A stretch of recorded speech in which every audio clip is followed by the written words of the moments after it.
Qué bueno es el Señor. Bueno, pues en esta noche tenemos un tema muy interesante. Gloria al Señor para siempre. Y estaremos hablando bajo el tema unción versus poder. ¿A qué nos referimos nosotros los cristianos cuando hablamos de unción? ¿Y a qué nos referimos cuando la palabra de Dios habla acerca del poder? Hay una diferencia abismal entre una cosa y la otra. Y la gente por lo regular no lo sabe identificar. Por lo regular la gente mezcla una cosa con la otra y no sabe diferenciar y eso pasa entre los creyentes, entre la palabra unción y palabra poder. Vamos a verlo de manera detallada, a pesar de que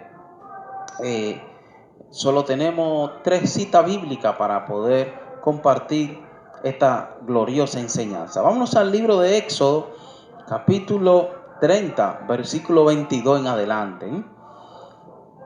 Dice acá: habló más Jehová a Moisés diciendo, lo leemos en el nombre de Dios Padre y Espíritu Santo, amén.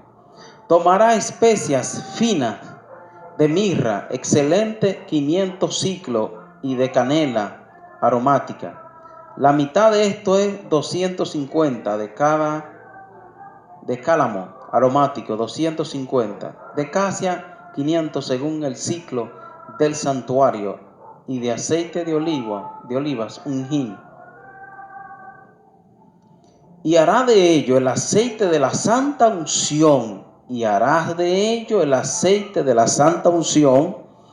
superior ungüento, según el arte del perfumista. Será el aceite de la santa unción, según el arte del perfumista, será el aceite de la santa unción. Con él ungirá el tabernáculo de reunión, el arca del testimonio, la mesa con todos sus utensilios, el candelero con todos sus utensilios, el altar del incienso y el altar del holocausto con todos sus utensilios, y la fuente y su base. Así lo consagrarás y serán cosas santísimas. Todo lo que tocare en ello será santificado. No se puede pedir una explicación más grande. ¿A qué nos referimos nosotros con consagrar? La palabra consagrar tiene la finalidad de apartar, de ser apartado, de ser separado para un determinado trabajo, para un determinado ejercicio ministerial, para un trabajo, para algo que fue llamado. Y entonces usted, cuando ha sido llamado, es consagrado, apartado, santificado, dispuesto para realizar esa labor o ese trabajo para lo cual fue llamado. Entonces hay una gran diferencia. La palabra consagrar es estar apartado, y eso lo vemos en el Éxodo capítulo 30, verso 22 hasta el verso 29. Y eso no solamente pasa en el Evangelio, eso pasa a veces hasta en la política, como cuando un presidente va a colocar un ministro, él o la vicepresidenta o el vicepresidente, quien sea, o si es una presidenta, a sus ministros lo hace jurar, lo consagra, lo llama y le hace jurar de que si ellos hacen bien su trabajo, Dios lo honra y el pueblo lo va a honrar. Pero si lo hacen mal, Dios y el pueblo también le sacará en cuenta esto. De alguna manera son consagrados, son apartados para el ministerio, por ejemplo. Incluso hay algunos días que toman licencia cuando están en alguna función ministerial pública, y así sucesivamente. Pero también ocurre en el mundo espiritual de maldad. Hay gente que son consagrados para ejecutar maldades, para la práctica de la hechicería, para la práctica de la brujería. Son apartados, son consagrados, son elegidos por Satanás y son consagrados, apartados para el trabajo que él lo llama. Entonces, no olvide suscribirse, no olvide compartir estos mensajes. Estamos en Tiempo Profético RD y este es su programa Tiempo Apostólico RD. Así que suscríbase, comparta, puede escribirnos, puede hacer su comentario ahí, pueden pedir sus temas también. Entonces seguimos, hermano. Visto esto, entonces podemos comprender a qué se refiere. Y cuando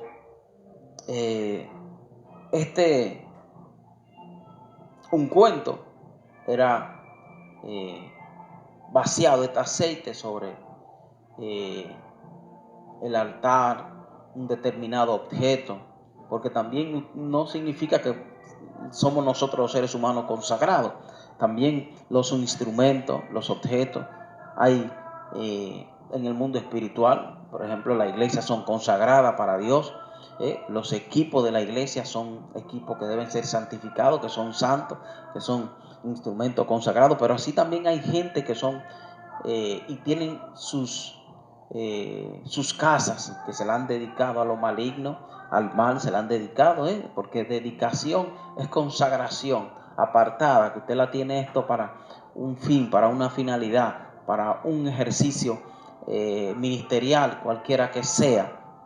Gloria al Señor para siempre. Entonces esa es la manera. Cuando hablamos de unción, hablamos de apartar, hablamos de consagración, hablamos de, por ejemplo, en el caso de un pastor o un evangelista, un profeta, alguien con un llamado, cuando es consagrado, cuando es apartado, por lo regular se le unge con aceite.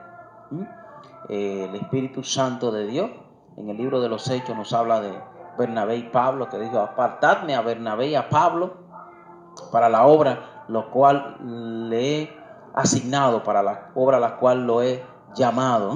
Ellos entonces estaban ahí con los profetas, con los evangelistas, y cómo oraron y fueron ungidos y fueron consagrados y fueron apartados para el ministerio. Entonces, esto es la unción, la consagración, el apartar.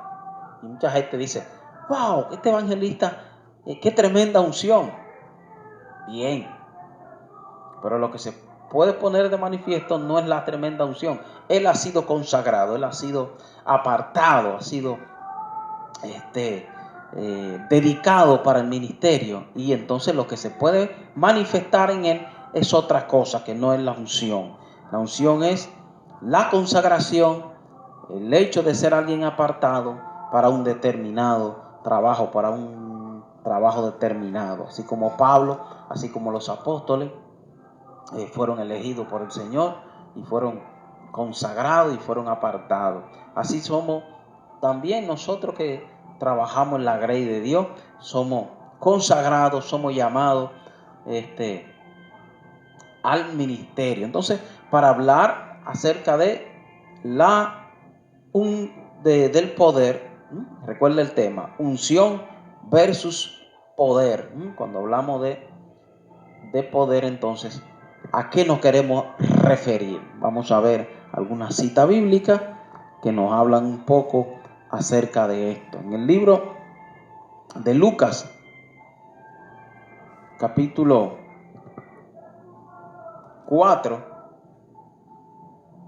Lucas capítulo 4, ahí nos habla acerca de Jesús. Dice aquí: Jesús, lleno del Espíritu Santo, volvió del Jordán, fue bautizado por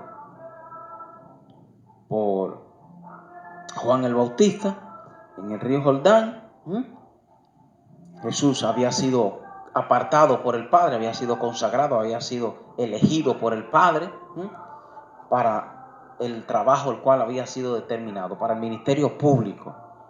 Que este es otro detalle, hermano, este es otro detalle, amigos y personas que nos pueden escuchar de cualquier parte. Una cosa es usted ser llamado al ministerio y otra cosa es usted hacer público su ministerio, o sea, el hecho de que Dios haga público su ministerio. Vamos a ver entonces. Jesús, lleno del Espíritu Santo, volvió del Jordán y fue llevado por el Espíritu al desierto. ¿Quién lo llevó? El Espíritu al desierto. 40 días y era tentado por el diablo y no comió nada en aquellos días, pasados los cuales tuvo hambre. Pasados los cuales tuvo hambre. Entonces yo digo, bueno, pero si entonces duró 40 días y después de los 40 entonces tuvo hambre, después de los 40, entonces entró en el tiempo del 41.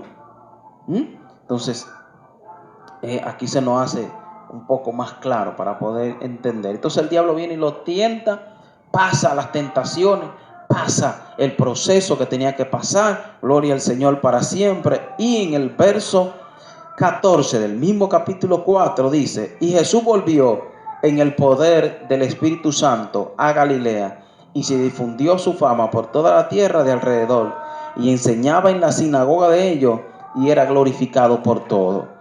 Note usted que entre el capítulo 4 del verso 1 y el verso 14 hay una diferencia abismal, hay una gran diferencia. Jesús no había llegado, ya llegó el tiempo de ejercer su ministerio de manera pública, públicamente. Entonces es llevado por el Espíritu para ser tentado por el tentador. Allá pasa su tentación, pasa su prueba, pasa su proceso, pasa la tentación.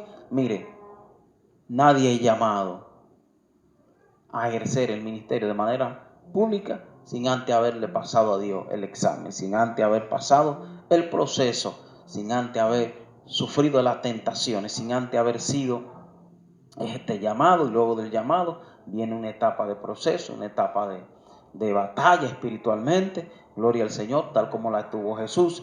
Y él entonces ya no desciende, ya no anda en el Espíritu, sino que dice la palabra en Lucas capítulo 4 que anda en el poder del Espíritu Santo.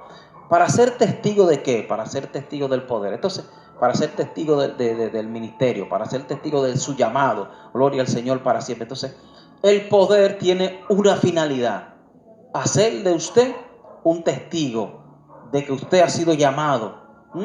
¿Cómo alguien reconoce que usted ha sido llamado por Dios? Tienen que acompañarlo las señales de que usted ha sido llamado por Dios.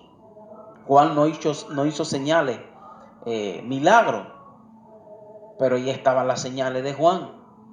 Todo Israel se iba detrás de Juan, y Juan le predicaba.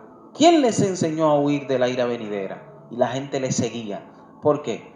Porque estaba la señal del bautismo. Bautizaba a la gente como una señal de que él había sido llamado por Dios. Entonces hay que ser también en esto auténtico, ser genuino, ser original. Yo soy de los que creo que cada llamado trae consigo algo especial, algo diferente. Usted no es una copia, usted no tiene que ver quizás y detenerse mucho en lo que alguien está haciendo, sino procurar lo que Dios va a hacer a través de usted. Gloria al Señor para siempre. Entonces Jesús fue tentado. ¿Qué sucedió con los discípulos? Interesante. Vámonos al libro de Hechos, capítulo 1, verso 6. Entonces ya Jesús, ya había transcurrido el tiempo del ministerio de Jesús, ya el tiempo había pasado, ya el maestro había hecho su trabajo ministerialmente, había sido consagrado, trabajó, hizo los milagros, las señales, fue a la cruz del Calvario, pagó el precio, se levantó de la tumba, gloria al Señor para siempre. El Espíritu Santo lo levanta de las tumbas y está reunido con sus discípulos. Qué interesante. Entonces en el capítulo 1 del libro de los Hechos, verso 6 dice: entonces los que se habían reunido le preguntaron a Jesús diciendo: Señor, ¿restaurará el reino a Israel en este tiempo? A ellos les interesaba eso. Pero ¿qué sucede? Muchas veces a nosotros nos interesa saber algo, pero Dios quiere darnos algo que va más allá. Muchas veces nosotros queremos saber acerca de la solución del problema inmediato, pero Dios quiere llegar a la raíz del problema. A veces queremos una solución rápida, algo, pero Dios quiere cortar desde raíz. Ellos querían saber si Dios restauraría el reino a Israel para el tiempo en que Jesús estaba para partir, para ascender a la presencia de su Padre. Señor, restaurará el reino a Israel en este tiempo. Era la cuestión, era la interrogante, era lo que ellos querían saber. Pero la divina respuesta es una respuesta que trasciende, que va más allá del reino de Israel terrenal. Entonces le dijo: no os toca a vosotros saber los tiempos o las sazones que el Padre puso en su sola potestad, pero recibiréis poder cuando haya venido sobre vosotros el Espíritu Santo, y me seréis testigo en Jerusalén, un lugar, en toda Judea, en Samaria y hasta lo último de la tierra. Y habiendo dicho estas cosas, viéndolo ellos, se fue alzado y le recibieron, y le recibió una nube que le ocultó de sus ojos. Oiga, interesante esto. Ellos querían saber si Dios iba a restaurar el reino de Israel en ese tiempo, pero Dios le tenía algo más interesante, algo mejor para ellos, algo para ser testigo. ¿Qué cosa era? Usted no puede ser testigo de Dios sin ser portador del poder de Dios. Jesús anunciaba y decía: arrepiéntanse, conviértanse, porque el reino de los cielos ha llegado. Ese era el mensaje, pero el mensaje venía acompañado de liberación de los demonios, de milagros, de señales, de prodigio, de poder, de una palabra ungida, de una palabra que transformaba, una palabra que cambia, una palabra que transformaba vida, una palabra que creaba, una palabra de poder, una palabra de sanidad, una palabra de salvación. Entonces, no era simplemente que Jesús anunciaba el evangelio y decía: arrepiéntanse porque el reino de los cielos se ha acercado, el reino de los cielos ha venido, sino que era testigo del poder de Dios. Eso le dice a los discípulos: y me seréis testigo. Eso implicaba ser portador del poder de Dios. No se puede ser testigo sin ser portador de la presencia. No se puede ser testigo de Dios sin venir sin señales, sin la gloria del Señor, sin la presencia, sin el poder de Dios. Era la manera en que Jesús quería darle una respuesta contundente a los discípulos que estaban ahí. Querían saber si el Señor iba a restaurar, pero Dios tenía algo mejor para ellos. Muchas veces nosotros, en nuestra ansiedad y en nuestra necesidad, necesitamos algo, necesitamos comprender algo, queremos saber algo, queremos comprender algo, queremos escudriñar algunas cosas y creemos que Dios llega hasta un límite, pero ahí entonces cuando Dios nos sale al encuentro y nos dice: no, mira, esto va más allá. Ellos querían una respuesta, pero el Señor le tenía una que era mucho mejor. El Señor le tenía la respuesta de que ellos serían testigos del poder de Dios. Y me seréis testigos, mis testigos, dijo el Señor, en Judea, en Jerusalén, en Samaria y hasta lo último de la tierra. Eso es lo que Dios quiere. Pero eso, en el evangelio nada más no es que se da esto. Hay gente que han sido consagrados para hacer maldad, consagrados para conocer acerca de las ciencias ocultas, como Satanás, y como muchas veces ya cuando los que practican brujería y hechicería están ya muy ancianos, pues eligen a alguien de su familia, lo consagran, y para que ese ministerio diabólico, satánico, siga operando sobre la faz de la tierra. Lo consagran, lo apartan a este o a cual. El Señor nos ayude. Y ellos hacen sus prácticas, y esto es desagradable a la presencia del Señor. Pues Dios me lo bendiga rica y abundantemente. Oremos, Padre, gracias, Señor. Te ruego, Dios, que sane, Dios amado, que liberte a través de esta palabra. En el nombre de Jesús de Nazaret, que cadenas sean rotas, Dios amado. En el nombre de Jesús, opera milagro, Padre. En el nombre de Jesús, sana a los enfermos. Glorifícate, Dios, Señor. En el nombre de Jesús. Gracias, Padre, por esta palabra. Señor, gracias, Señor. En el nombre de Jesús. Amén. Amén. Dios me lo bendiga rica y abundantemente.